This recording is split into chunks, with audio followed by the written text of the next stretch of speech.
Bismillahirrahmanirrahim. Alhamdulillahirabbil alamin. Allahumma shalli ala sayyidina Muhammadin wa ala alihi wa sahbihi ajma'in.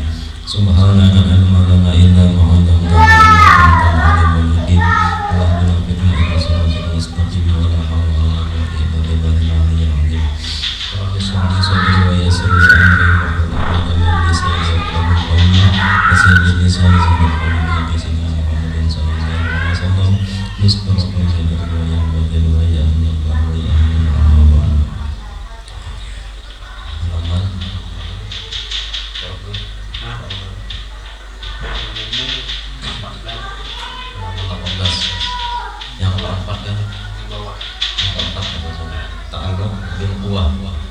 Halaman 18 baris berapa dari atas?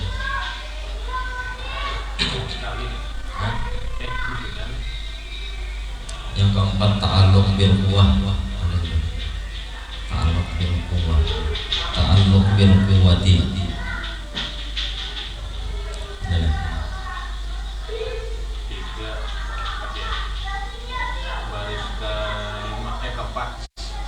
Baris keempat halaman 18.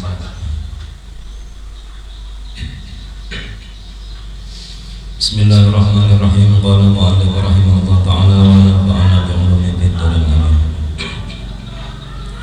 Yang keempat bagian ta'alluq. Yang keempat ta'alluq bil quwwati. Ta'alluq dengan kuwat, yaitu ta'alluq qudrat.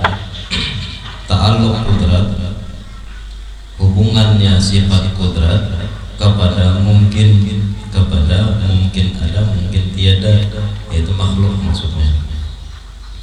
Jadi hubungan sifat qudratnya Allah kepada si makhluk. Alimallahu annahu lam yujad, artinya ada mungkin yang diketahui Allah Ta'ala bahwasanya ia tiada. Ada makhluk yang Allah mengetahui bahwasanya makhluk itu tiada. Makhluk itu tiada atau sesuatu tiada, seperti imannya Abu Jahal. Kalau kita lebih mudah mengartikan, ada makhluk tapi di dalam diri makhluk itu ada sesuatu yang Allah tiadakan. Siapa makhluk? Ya ialah Abu Jahal. Tapi ada sesuatu yang Allah tiadakan di dalam diri Abu Jahal, ialah imannya.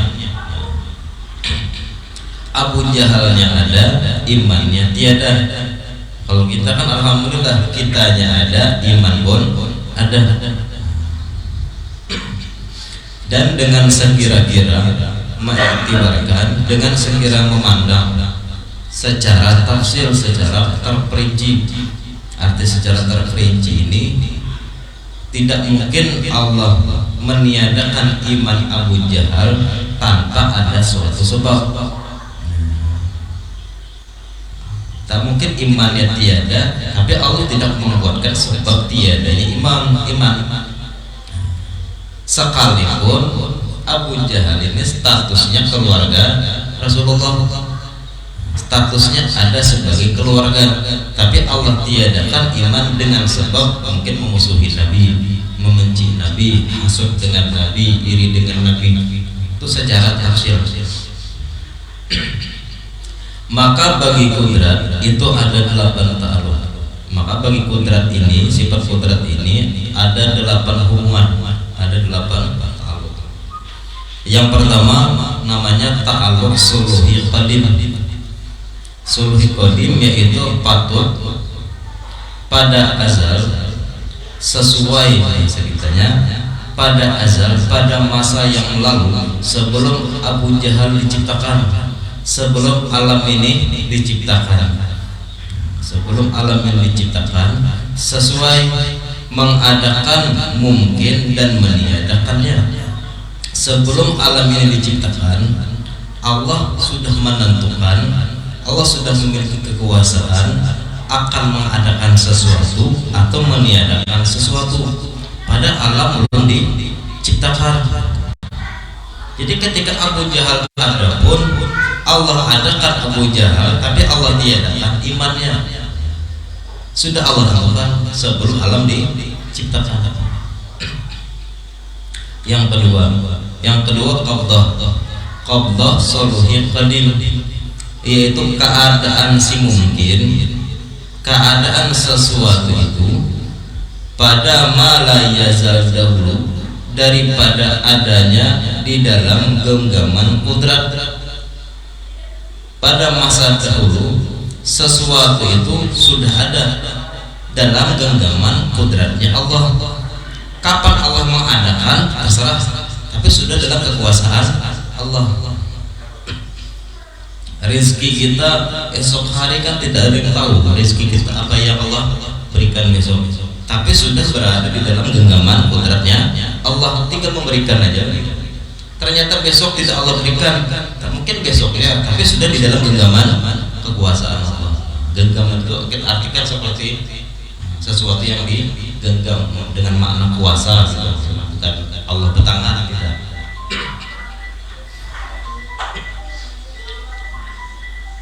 Dengan makna bahwasanya Allah Ta'ala jika menghendaki jika Allah menghendaki dikekalkannya atas tiadanya. Jika Allah menghendaki, Allah kekalkan tiadanya. Seberapa lama Abu Jahal hidup, tapi Allah kekalkan tiada iman di dalam diri Abu Jahal. Tetangga Nabi, dekat dengan Nabi, keluarga Nabi pula, tapi kekal tiada iman di dalam diri Abu Jahal. Dan jika menghendaki dan jika Allah Ta'ala menghendaki, niscaya dia adakannya akan dia dengan kudratnya. Allah kuasa meletakkan iman di dalam diri Abu Jahal, Abu Lahab, kuasa, tapi Allah tidak menghendaki. Sama dengan pertanyaan, apakah Allah kuasa menciptakan anak dan menciptakan istri? Jawabannya kuasa, tapi mustahil. Dibilang tidak kuasa, berarti Allah lemah. Kenapa tidak Allah ciptakan aja? Yang Allah ciptakan anak dan istri itu mustahil. Itu jawaban mustahil. Kuasa tapi mustahil. Seandainya Allah ciptakan anak dan istri, sama aja Allah menghinakan dirinya. Berarti Allah perlu anak, perlu istri. Makanya jawabannya mustahil.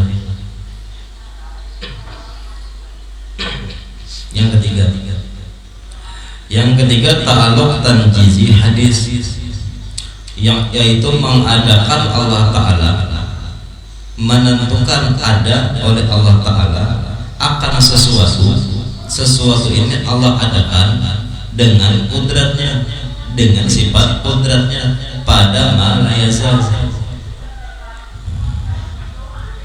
Ternyata memang Allah kehendaki juga lah apa yang Allah ciptakan. Kalau Allah tidak menghendaki, tidak akan Allah ciptakan. Yang keempat, qabdah tanjizi hadis, yaitu keadaan si mungkin, keadaan sesuatu ketika adanya di dalam genggaman kudrat. Kita ini kan sesuatu yang diadakan. Dari mulai kita tiada sekarang ada, itu tetap berada di dalam genggaman kudratnya Allah, artinya berada di dalam kekuasaan Allah. Seluruh dalam diri kita Allah yang mengatur, zahir batin Allah yang mengatur. Tidak ada yang memiliki kekuasaan sedikit pun si hamba, tidak ada memiliki ikhtiar sedikit pun si hamba. Lalu ada kan bahasa kita ini kan diberikan Allah ikhtiar. Kita ini diberikan Allah usaha, hasilnya Allah yang menentukan. Itu kan bahasa umum. Sebenarnya ikhtiar itu pun sebuah makhluk atau seorang makhluk, sesuatu yang Allah ciptakan dalam diri. Berarti milik siapa ikhtiar? Milik Allah. Hakikatnya bukan milik kita sendiri.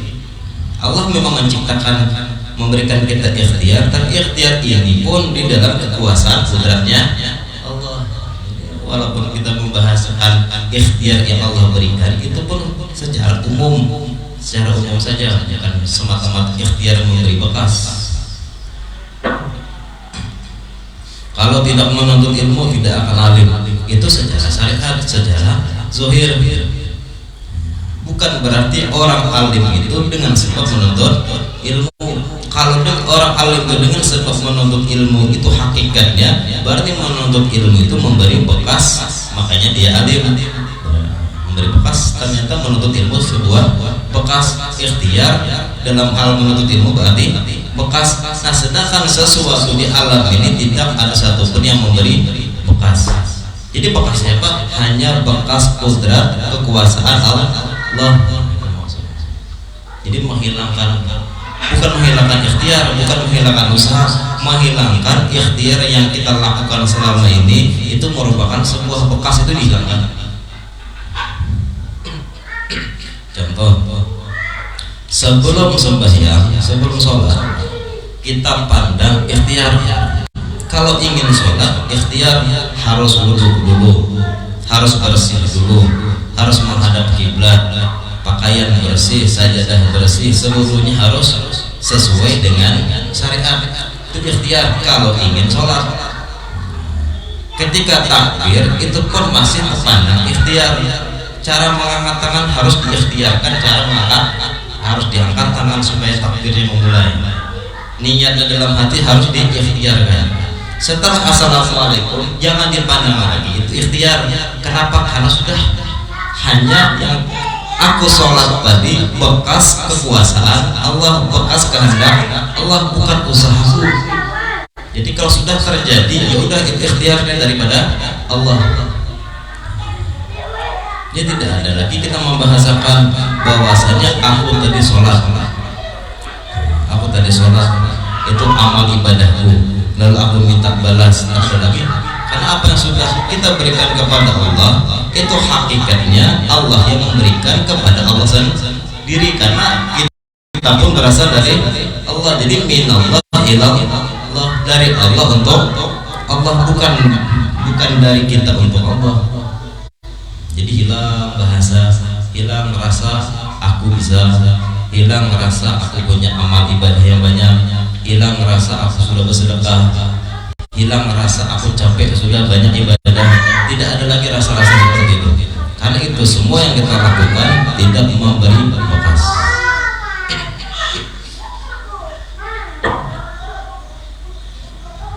Belajar sifat 20 atau belajar tentang tauhid ini untuk menghilangkan keakuan diri kita ini, menghilangkan, jangan lagi sombong, jangan lagi ujub, jangan lagi riya.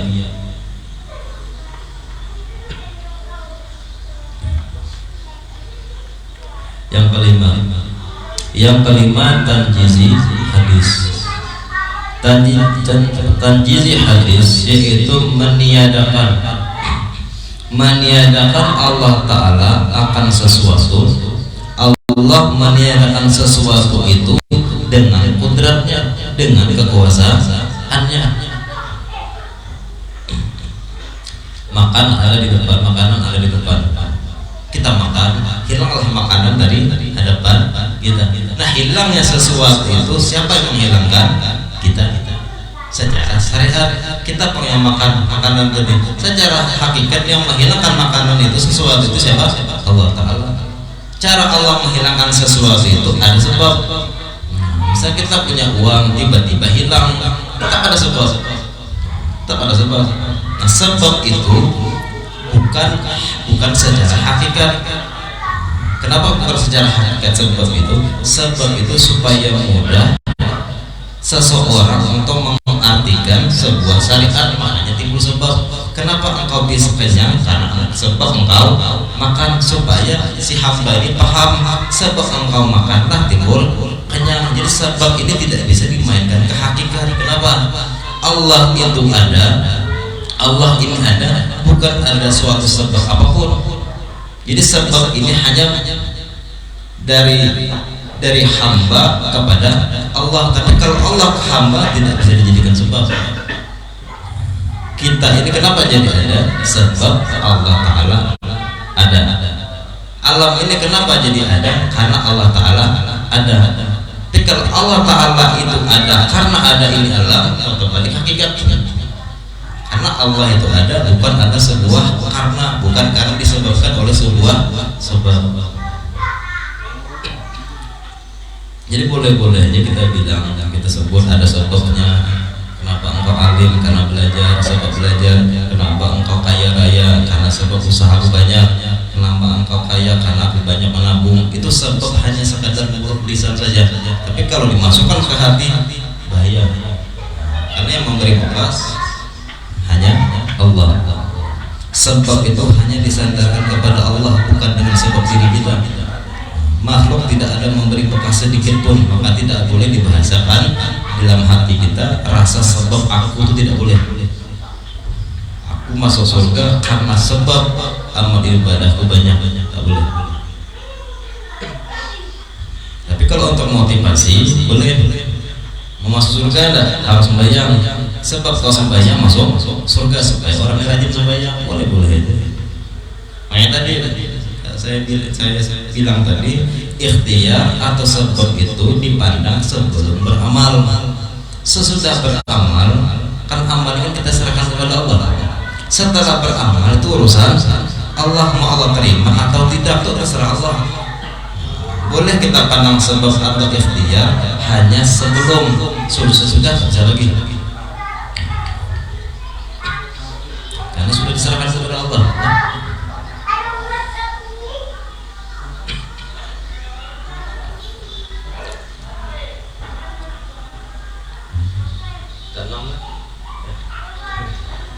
Yang keenam tadi.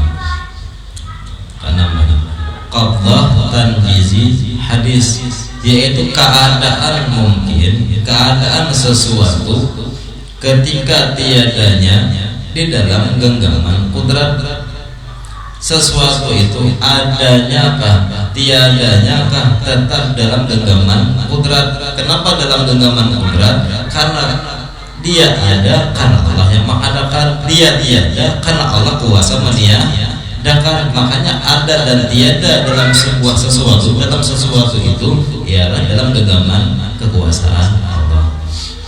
Dengan makna bahwasanya Allah Ta'ala jika menghendaki, jika Allah menghendaki, niscaya dikekalkannya atas tiadanya. Selalu Allah tiadakan, Allah menghendaki tiada. Dan jika menghendaki Allah Ta'ala, niscaya diadakannya akan dia dengan qudratnya. Kalau sudah Allah menghendaki ada, tak ada bisa yang menghalang-halangi, tetap ada barang itu. Kita sudah Allah jamin misalnya bakal umur panjang, bagaimanapun orang mau membunuh tetap umur panjang. Berapa kali kecelakaan hidup aja masih masukkan ke air tetap hidup. Karena Allah sudah menentukan hidup panjang, umur panjang. Yang ketujuh, tanjizi hadis, yaitu mengadakan Allah Ta'ala akan sesuatu. Allah Ta'ala mengadakan sesuatu dengan kudratnya, dengan kekuasaannya, dengan kuasanya. Ketika bangkit daripada kubur, jangan dipikirkan bagaimana Allah membangkitkan makhluk dalam kuburnya, dipikirkan. Jangan dipikirkan bagaimana Allah membangkitkan makhluk dalam kubur. Sudah tulang belulang, tiba-tiba Allah satukan menjadi manusia. Jangan dipikirkan. Kenapa jangan dipikirkan? Itu urusan Tuhan. Bagus dipikirkan bagaimana engkau mengadakan gula, garam, tepung, air menjadi roti. Itu sudah dipikirkan. Saya dipikirkan. Bisa kan tinggal adon jadi sebuah roti, cukup itu aja dipikirkan. Makhluk memikirkan makhluk. Kalau makhluk memikirkan pekerjaan Tuhan, tak cocok. Jangan dipikirkan bagaimana nanti hari kiamat, bagaimana Allah menghancurkan bumi. Jangan dipikirkan. Menceritakan apa? Bingung terhadap kelakuan Tuhan aja, perbuatan Tuhan aja sudah tidak perlu dipikirkan, apalagi bingung memikirkan zat Tuhan. Jangan dipikirkan bagaimana adanya Allah, bagaimana bentuknya Allah. Jangan dipikirkan karena tidak bisa dipikirkan. Sedangkan makhluk Allah yang namanya surga ini bisa dipikirkan. Yang mata tidak pernah melihat, telinga tidak pernah mendengar, itulah kenikmatan surga. Tidak bisa dihayalkan, apalagi zat Allah. Yang kedelapan, Kedelapan qadha tanjizi hadis, yaitu keadaan mungkin, keadaan sesuatu ketika adanya di dalam genggaman kudrat, dengan makna bahwasanya Allah Ta'ala ini kita ini kan adanya kita ini sampai kapanpun dalam genggamannya Allah, dalam genggaman kudratnya Allah. Jika menghendaki ia niscaya dikekalkannya atas adanya di dalam diri kita nih, yang zahir atau yang batin. Yang zahir lah kita pandang, yang zahir ya kulit, punya anggota zahir kita, dan yang di batin ada yang namanya roh. Keadaan asing mungkin dalam genggaman kudrat, jika menghendaki Allah Ta'ala niscaya dikekalkannya atas adanya. Dalam diri kita ini ada yang namanya roh. Letak roh satu orang pun tidak ada yang tahu letak roh kita di mana, tapi Allah menghendaki dan mengetahui di mana letak roh. Dan roh itu Allah kekalkan. Jadi ketika kita mati masuk dalam kubur, roh tetap kekal, karena Allah sedang menghendaki roh itu kekal sekalipun secara zahir anggota badannya hancur. Jika Allah menghendaki niscaya dikekalkannya atas adanya, contohnya ruh. Dan jika menghendaki ia niscaya ditiadakannya dengan kudratnya. Ditiadakan apa? Badan kita hancur, ditiadakan Allah. Berarti masuk akal bahwasanya seorang wali itu ada yang masuk dalam kubur tidak hancur-hancur, itu masuk akal.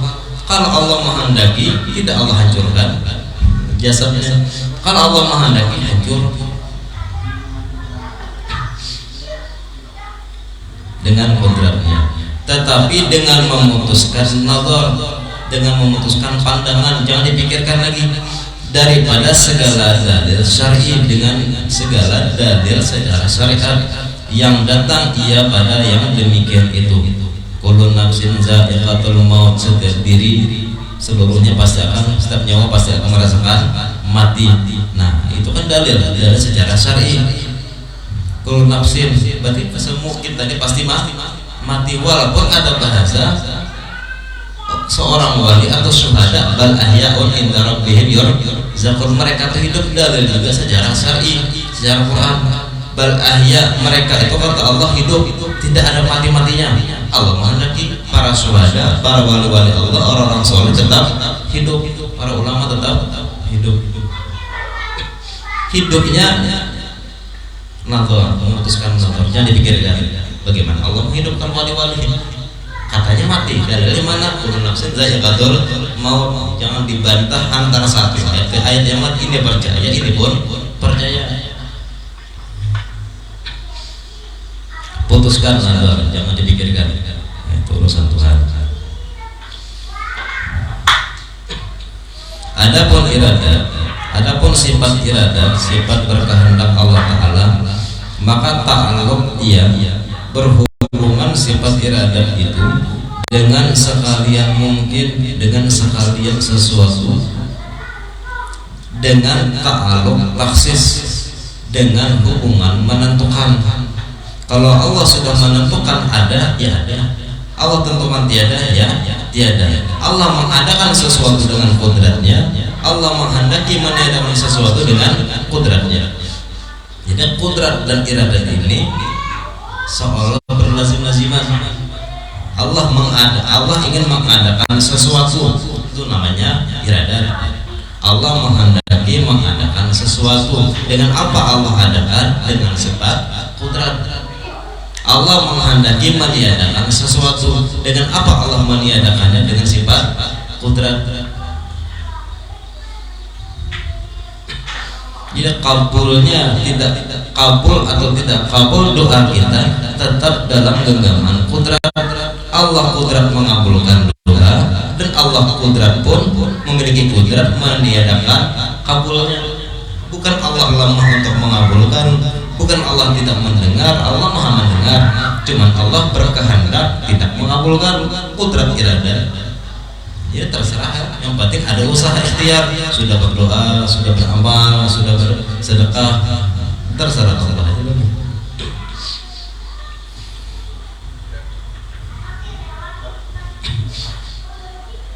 Seseorang itu kata ulama, apabila selalu dimanjakan, jangankan seseorang, anak bayi, anak-anak, kalau di setiap dia minta mainan dibelikan terus panjang. Seseorang itu sesekali jangan dikabulkan, jangan ditunaikan apa yang dikehendakinya, supaya berpikir ternyata doanya tidak memberi bekas. Yang memberi bekas hanya kudrat dan iradatnya Allah. Ya tak bingung lagi kan, tak gelisah lagi kita. Kabul tak kabul doa kita terserah Allah. Hajat kita kabul dan tidak kabul terserah Allah. Maka tiada ta'alluq sifat iradat, sifat kehendak ini pada yang wajib. Tidak ada perhubungan iradatnya Allah kepada yang wajib dan yang mustahil.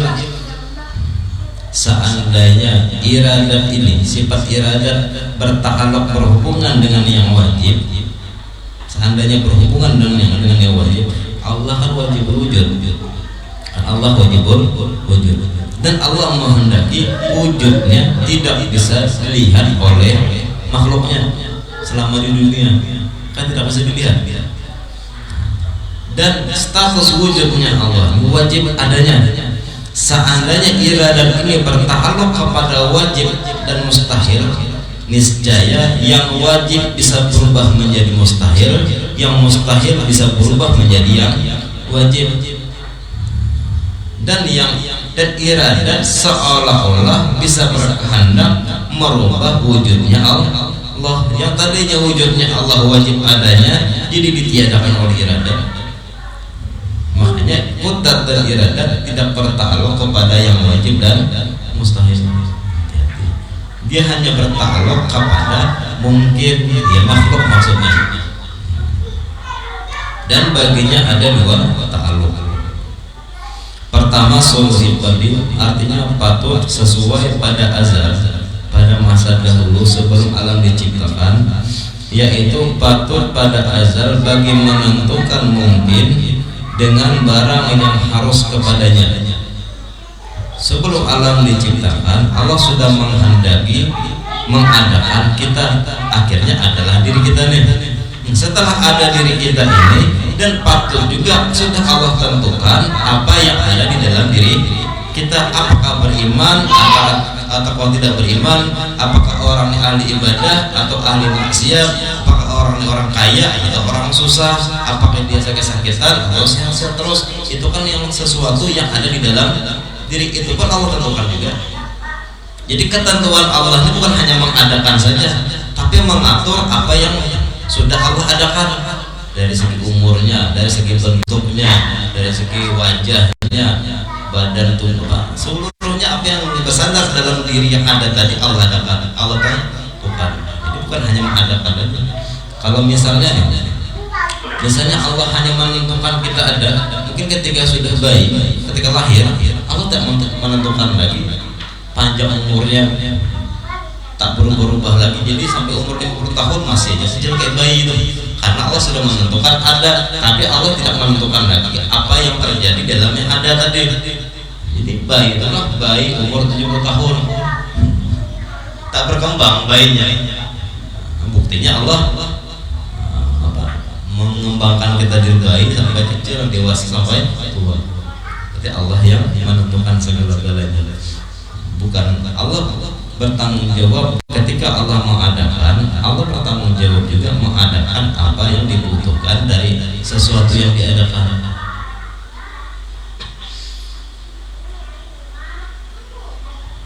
Hanya kata ulama, tenang, kata ulama. Ada ulama ngomong begitu.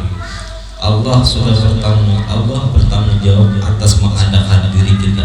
Berarti Allah sudah menentukan, mengatur, bertanggung jawab atas jodoh kita, rezeki kita, dan umur kita. Santai aja gitu beliau. Kita taunya apa yang Allah perintahkan kerjakan, apa yang Allah larang tinggalkan. Sudah Allah atur segala-galanya. Tidak mungkin Allah membiarkan kita mati dalam keadaan lapar. Tidak mungkin Allah membiarkan kita mati dalam keadaan susah.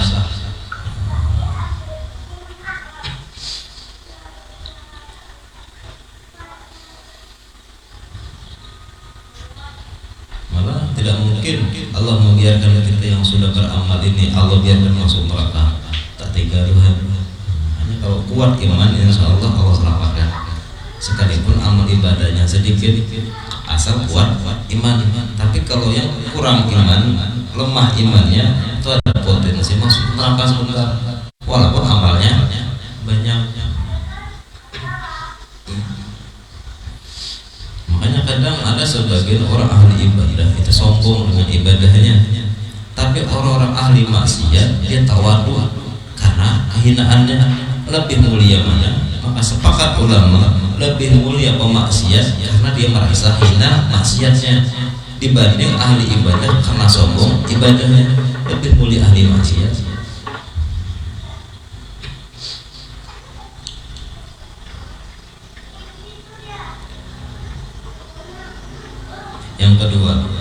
Yang kedua tanjiz qadim. Tanjiz qadim itu tunai. Ini kalau kita bilangnya apa? Ternyata betul. Kenyataannya memang seperti itulah tunai. Oh ternyata ini kayak ginilah keadaan saya nih. Keadaanku. Inilah bentuk diriku. Ternyata dulu sebelum alam diciptakan Allah menentukan seperti ini. Ternyata inilah keadaan kenyataannya adanya. Ternyata betul sesuai apa yang Allah tentukan sebelum alam diciptakan, menciptakan kita seperti ini. Itu namanya tunai. Bermula yang dikehendaki dengan setengah barang yang harus atasnya, yaitu mumkinatul mutaqabilat, yaitu wujud ganti daripada ada itu gantian daripada tiada. Sekarang ini kita adanya diri kita sekarang itu ganti daripada dulunya tiada. Hanya perubahan dulu tiada menjadi ada, perubahan aja. Adanya diri kita itu sebagai gantian daripada tiada diri kita dulu. Dan sifat yang tertentu ganti daripada sekalian sifat yang sekarang itu gantian daripada sifat yang sebelumnya. Dan masa yang tertentu ganti daripada sekalian masa sekarang itu gantian daripada masa lalu. Masa sekarang akan diganti lagi oleh masa depan. Ganti-ganti aja. Ada masa sekarang, tiada masa lalu. Ada masa sekarang, tiada masa depan. Artinya kan yang depan kan belum terjadi nih. Sekarang yang terjadi. Jadi, sekarang ini dipikirkan, yang lalu biarlah berlalu. Seandainya itu banyak dosa-dosa kesalahan lagi, tinggal minta ampun. Masa depan mudah-mudahan lebih baik daripada masa yang sekarang. Jadi iman itu makin hari makin bertambah, makin naik. Dan tidak memikirkan lagi, menghayal-hayal apa yang esok hari. Karena sekarang inilah ketentuan, penentuan Allah itu apa tidak dengan kita sekarang ini, bukan nanti. Kalau sekarang ini kita senang dengan Allah, senang yang apa Allah tentukan, pada saat itulah Allah itu terhadap kita pada saat itu juga. Urusan masa depan itu Allah itu urusan Tuhan. Aku nanti aja lah itu orang Tuhan. Aku itu aja nanti ketentuan. Sekarang aku susah nih, aku tidak terima, gelisah, tidak ridho ya dengan Allah. Ridho nanti ketika dapat duit. Sekarang dapat duit, ridho dengan Tuhan nanti pas dapat duit. Berarti saat itulah Allah memang tidak ridho. Masa yang akan datang Allah tidak ridho. Karena untuk aku mikirkan masa yang akan datang belum tentu Allah ridho. Sama dengan orang jawaban orang, udah mulai sekarang lah hijrah, mulai sekarang lah beramal, mulai sekarang langsung bayar 5 waktu. Wah nantilah dulu. Itu bahasanya tuh. Sekarang itu yang Allah yang Tuhan. Kalau memang sekarang dia tidak mau sembahyang, dia sembahyang mau bisa. Kadang mau nanti baru dicatat bakalan sembahyang, bakalan rajin. Urusan nanti. Makanya husnul khotimah sama su'ul khotimah itu tidak perlu dipikirkan. Kita hanya bermohon mudah-mudahan mati dalam keadaan husnul khotimah. Cara supaya husnul khotimah, bagaimana cara menyikapi saat ini, keadaan kita saat ini. Apabila ridho, mati saat itu juga husnul khotimah. Jangan mikirkan nanti bakal husnul khotimah, nanti lain lagi cerita. Sekarang kita ridho kepada Tuhan, barangkali besok pagi udah kita murka sama Tuhan, timbul sakit hati dengan Allah, mau minta apa yang Allah tentukan, barangkali suul khotimah.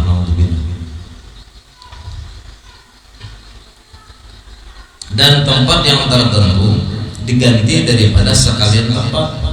Malam tadi aku lihat pilihan, malam tadi mengajar pilihan, sekarang mengajar di walai kan tempat sekarang itu ganti daripada tempat yang kemarin perpindahan. Dan jihad yang tertentu ganti daripada sekalian jihad. Sekarang jihad kita arah kita di sini, nanti besok arah kita pakai buat pilihan lagi. Pergantian aja, pergantian yang tadinya tiada menjadi ada, lalu menjadi tiada lagi. Itulah hidup kita di dunia ini. Sekarang beramal, tapi nanti bisa tiada beramal. Nanti ketika tiada beramal, nanti timbul ada beramal lagi. Karena kita ini statusnya mungkin yang mungkin wujud, mungkin ada, mungkin yang ada, mungkin yang tiada. Dan sesuatu yang kita jalani pun mungkin ada, mungkin tiada. Ketika kita beramal, hilang tiada beramal. Ketika kita tiada beramal, berarti bukan beramal. Itu perpindahan aja. Kita sekarang hidup ganti daripada mati, atau nanti ketika kita mati ganti daripada hidup, pergantian. Dan mikdar ukuran yang tertentu ganti daripada sekalian mikdar, sekalian ukuran besar kecil. Syahadah bermula menyandarkan taksis wallahu a'lam.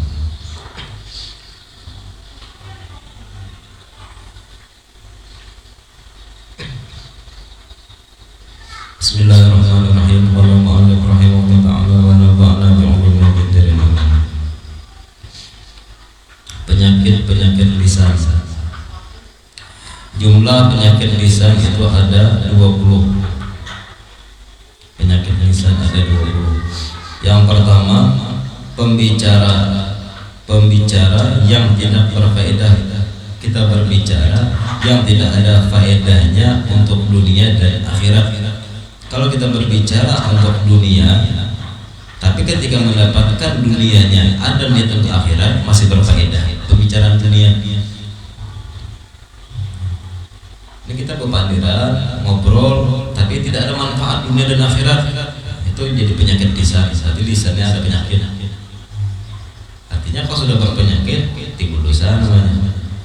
Yang kedua, berlebih-lebihan dalam berbicara, terlalu banyak kata-kata, tidak bisa menyimpulkan, tidak bisa mengendekkan pembicaraan, berlebih-lebihan.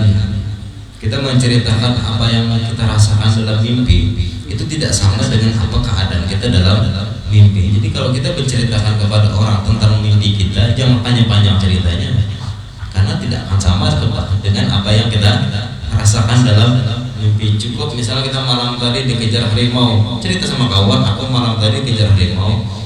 Jangan lagi diceritakan aku dikejar kayak ini, aku ditangkap macam-macam. Ujung-ujungnya terlalu berlebihan.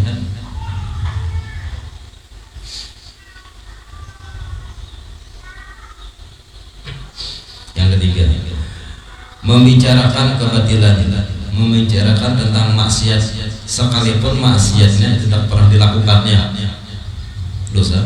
Menceritakan tentang maksiat, padahal dia belum pernah maksiat, belum pernah maksiat yang dibicarakannya, apalagi sudah pernah maksiat diceritakannya lagi, timbul dosa kedua. Menceritakan maksiat yang kita sendiri tidak pernah bermaksiat saja tidak diperbolehkan. Yang keempat, murah atau berdebat dengan orang lain. Itu kan sama dengan kita memperlihatkan kelebihan. Otomatis ada menang, ada kalah. Jadi penyakit lisan. Yang kelima, permusuhan. Musuh sekarang kan bukan hanya lewat motor, bukan hanya dari mulut, lewat HP. HP-nya lebih pedas daripada mulut. Jari lebih pedas. Yang keenam, bertele-tele dalam berbicara. Banyak pandir bertele-tele. Yang ketujuh, berbicara tentang sesuatu yang menjanjikan dan mencela. Sesuatu yang menjanjikan dan mencela. Yang kedelapan, melaknat orang muslim, melaknat sesama kita. Sekalipun dia menyakiti kita, tidak ada boleh melaknat. Sekalipun ada dalil yang melaknat seseorang, kan ada dalil misalnya bahwasanya barang siapa yang memperkuat sesuatu maka Allah akan melaknat. Itu kan dalilnya ada misalnya. Lalu ada seseorang memperkuat sesuatu itu, kita dilarang melaknat orang itu. Sekalipun ada dalil hadis yang melaknat perbuatan itu, kita sendiri tidak boleh melaknat. Biar yang melaknat itu Allah dan Rasulnya atau para malaikat, bukan kita. Perempuan dilaknat apabila menolak ajakan suami. Lalu si suami ini tahu dalil itu, langsung kau perempuan yang dilaknat, wahai istriku, tidak boleh. Malah kita dituntut untuk memaafkan, jangan sampai itu dilaknat. Kita ini bukan memasukkan istri ke neraka, kita menyelamatkan jangan sampai dia dilaknat oleh Allah. Cara untuk menyelamatkan istri supaya jangan dilaknat oleh Allah, maafkan kesalahannya. Bagaimana dia kasarnya, bagaimana dia kurang ajarnya. Kalau kita biarkan marah, mati dia dalam keadaan soal khatimah neraka. Kita pun dipertanggungjawabkan, kenapa engkau membiarkan istrimu masuk neraka? Itu kesepakatan. Tapi biasanya kalau orang suka maafkan istri ini, biasanya cepat mati. Biasanya kebanyakan istri yang harap-harap, istri yang kurang ajar sama suami itu biasa panjang umur. Ya lakinya ada kejadian Sungai Salam seminggu lalu, dia punya bini harap tahu kan, jaga bunuh diri, lakinya bunuh diri gara-gara kada tahan menghadapi bini yang orang ajar. Mau bunuh diri ya. Kejadiannya saya salah. Bunuh diri terus caranya. Itu yang dinasihati guru-guru kita, jangan dilawan oleh beliau, jangan dilawan, bagus kita maafkan. Barangkali dengan berkat engkau memaafkan, istrimu berubah. Kalau tidak berubah juga, kan lumayan juga. Kata guru kami, kau dapat pahala terus. Lumayan, mati kita dalam keadaan muslim, mati syahid, memerangi, perang melawan musuh, mati syahid.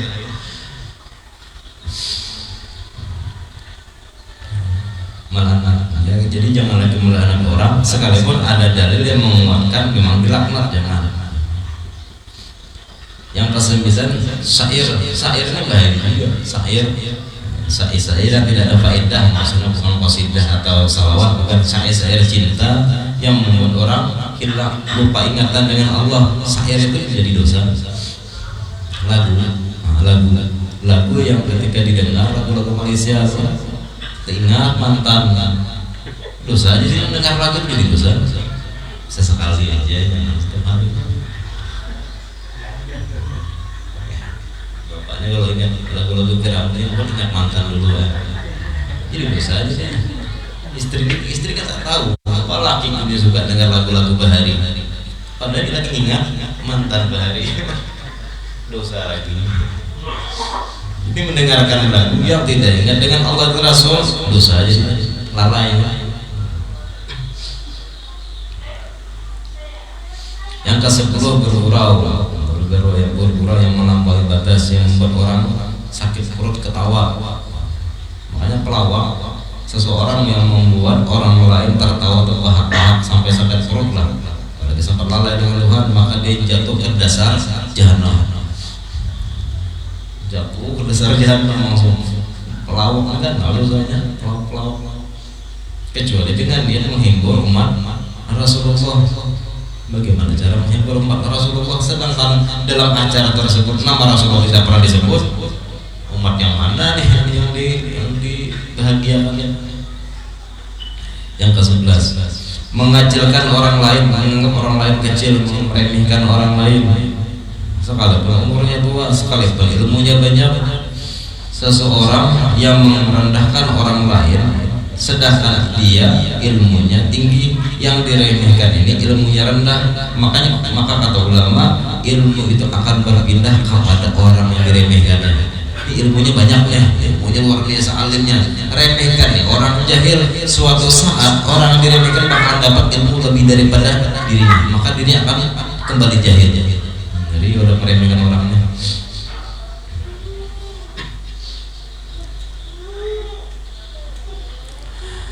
Yang ke-12, menyebarluaskan rahasia orang lain, menyebarluaskan rahasia aib orang lain.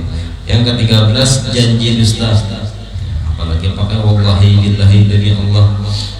Cuma yang sekarang banyak orang lillahi ta'ala itu katanya demi Allah, lillahi ta'ala, sumpah lillahi ta'ala.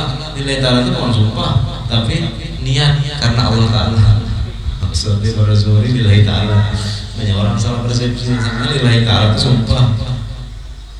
Yang ke-15, ghibah, lebih besar daripada dosa zina. Kita menghibah orang lain, yang orang lain ini berzina. Yang menghibah ini lebih besar dosanya daripada yang berzina. Ada yang mengatakan 1 kali ghibah lebih besar daripada 30 kali berzina. Yang ke-16, namimah, adu domba. Ke-17, bermulut dua. Di sini lain bicara, di sana lain. Yang ke-18, memuji-muji, terlalu memuji-muji. Ini hati-hati juga gitu Pak. Jangan terlalu akrab, jangan terlalu percaya kepada orang yang terlalu memuji kita, sedangkan dia tidak tahu apa yang dipujinya. Dia hanya memuji seketika sewaktu-waktu melihat kita, satu kali melihat kebaikan kita dipuji-pujinya. Jangan merasa aman dengan pujiannya, karena suatu saat ketika ada kesalahan pasti dihinakan, pasti dibilang dihinakannya, diremehkannya. Yang ke-19, salah dalam arti dan maksud pembicaraan. Salah dalam arti pembicaraan jadi dosa juga. Padahal dia tahu maksud pembicaraan tapi disalah artikannya, jadi dosa. Yang ke-20, pertanyaan orang awam mengenai sifat-sifat Allah yang akal mereka tidak mampu memahaminya. Maka kita punya prinsip, jadi tidak akan membahas tentang Nur Muhammad kepada orang yang bertanya tentang Nur Muhammad sedangkan dia tauhidnya belum pernah belajar misalnya, tidak masak lah belum istilahnya ilmunya. Kalau kita menjawab sama aja membuat dia rusak.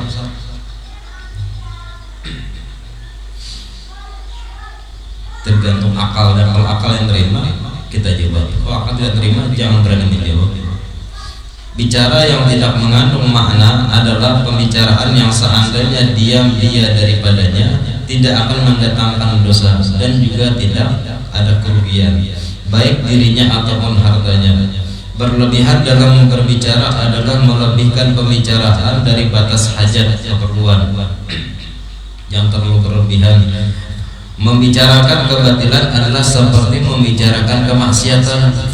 Bercerita tentang keadaan orang yang berjima, menceritakan tentang orang yang berzina misalnya, atau parah lagi menceritakan tentang keadaan jimanya tidak boleh, sekalipun dia jima kepada yang halal tidak boleh diceritakan kepada orang lain. Membicarakan tentang minum khamar, memaksakan kezaliman, termasuk pula membicarakan hikayat orang-orang yang cinta hawa nafsu, membicarakan tentang orang-orang yang cinta kepada dunia, yang hasil pembicaraan tadi tidak ada kata-kata nasihat zuhud, tidak boleh diceritakan. Kita boleh menceritakan tentang korun, boleh kan? Korun tentang korun kan di zaman Nabi Musa, korun boleh bicarakan tentang Abu Jahal, tentang Abu Lahab, boleh. Tapi menceritakan itu harus ada disisipi dengan nasihat. Kalau tidak ada nasihat tidak boleh diceritakan. Bahkan termasuk pula membicarakan kekurangan-kekurangan antara sahabat yang satu dengan yang lainnya, antara sahabat Nabi ini dengan sahabat yang lainnya diceritakan, jangan diceritakan kekurangan. Debat dalam berbicara adalah membantah orang lain dengan menampakkan kesalahannya supaya dia kalah. Sekalipun yang didebatnya ilmunya betul, tapi karena dia membicarakan kesalahan yang berbicara jadi kalah ilmu, dan karena aib ini bongkar.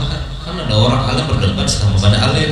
Jadi si A dengan B ini, si A menceritakan kesalahan si B, walaupun ilmu si B banyak kalah dengan sebab kesalahan yang diceritakan, baik pada lafaz atau makna ataupun pada apa saja yang menjadi maksud orang lain. Mujadalah juga termasuk perbuatan yang berdebat, meski itu terkait dengan persoalan mazhab dan pendapat-pendapatnya. Masalah mazhab, masalah furu', masalah cabang, ada yang kunut, ada yang tidak, ada yang 20, ada yang 8 tarawih. Itu kan masalah cabang. Dan kalau masalah usul tidak perlu diperdebatkan. Kalau furu' berdebat wajar, tapi tidak boleh masing-masing ini menguatkan mazhabnya, tidak boleh, atau meremehkan, menyalahkan mazhab yang lain, itu tidak boleh. Bagus yang berkunut daripada tidak. Nah, sedangkan kita ini kan ahli sunnah, kita ini kan pengikut Syafi'i, sedangkan kita berkunut lalu kita meremehkan orang yang tidak berkunut, tak boleh. Sekalipun berkunut itu baik. Jadi ambil jalan tengah, berkunut baik, tidak berkunut pun baik, jalan tengahnya asal sembahyang subuh, jalan tengah loh. Bagus sembahyang tarawih 20 daripada 8 tidak diterima, tidak sah. Jangan, kita ahli sunnah yang garis tengah. 20 rakaat bagus, 8 rakaat bagus daripada ada sembahyang tarawih. Jalan tengah terus. Maulid itu bagus, yang tidak maulid tak baik. Yang mengadakan maulid bagus, yang tidak mengadakan maulid pun bagus. Yang tidak boleh ialah orang yang menyalahkan kedua-duanya. Jadilah orang yang di jalur tengah, aman. Ashabul yamin itu termasuk jalan yang paling aman. Orang yang jalur kanan, tidak mau berdebat, tidak mau berbantah-bantahan.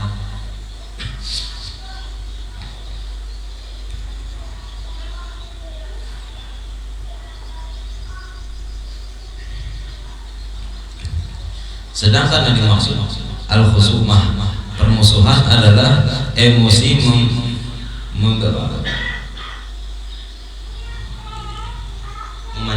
emosi yang memanjangkan orang lain dengan maksud menyakiti, membicarakan orang lain dengan maksud menyakiti, tapi dalam keadaan emosi, menyinggungnya dalam keadaan emosi, itu tidak boleh. Biasanya pembicaraannya tidak mengarah dan tidak mempergunakan dalil. Sedangkan yang dimaksud dengan at-taqarrub,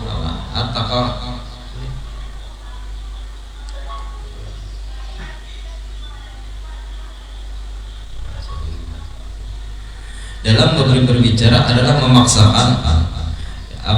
Yang dimaksud dengan memaksakan diri yaitu berbicara memakai bahasa yang berbunga-bunga supaya kelihatan bagus pembicaraan, artinya tiada berdosa ya. Dan yang dimaksud perkataan al-fahsy adalah membicarakan persoalan yang buruk dengan mempergunakan bahasa yang jelas. Membicarakan buruk tapi bahasanya jelas, itu dosa. Adapun laknat adalah perbuatan yang dilarang Allah karena menjauhkan pelakunya daripada Allah. Laknat dapat disampaikan kepada benda mati, kita laknat sebuah benda, misalnya hewan, dan juga kepada manusia. Laknat tidak boleh diucapkan,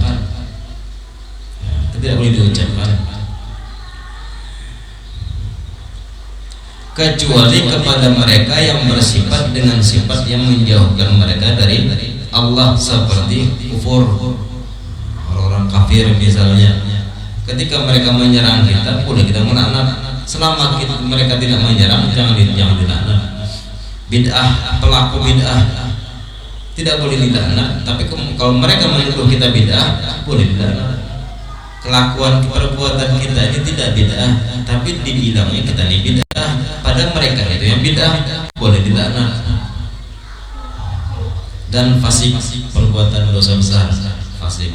Melaknat pribadi seseorang yang telah mati sama sekali tidak dibenarkan, sama dengan menggali kuburannya, kecuali benar-benar diketahui bahwa kematiannya itu dalam keadaan kekafiran, seperti Fir'aun, boleh dilaknat karena sudah nyata. Abu Jahal, Abu Lahab, boleh.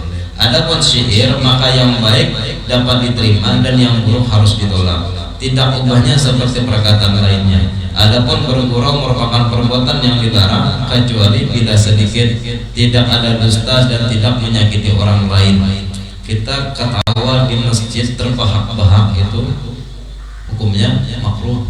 Ketawa di masjid terbahak-bahak itu hukumnya makruh. Malah ada yang mengatakan haram apabila ketawanya tidak ada disandarkan kegembiraan kepada Allah dan Rasul. Ketawa. Lalu kita undang orang yang membuat tertawa di masjid, tanggunglah dosa semasjidan. Hati-hati mengundang penceramah yang bertertawa di masjid, kan membuat ribut di masjid, hukumnya haram. Jadi kalau mau ada kita ngadakan ceramah yang lucu, bagus di halaman masjid sekalian, jangan di dalam masjid. As-safiriyah kita Allah wa mudah-mudahan ada manfaatnya. Nabi Al-Fatihah.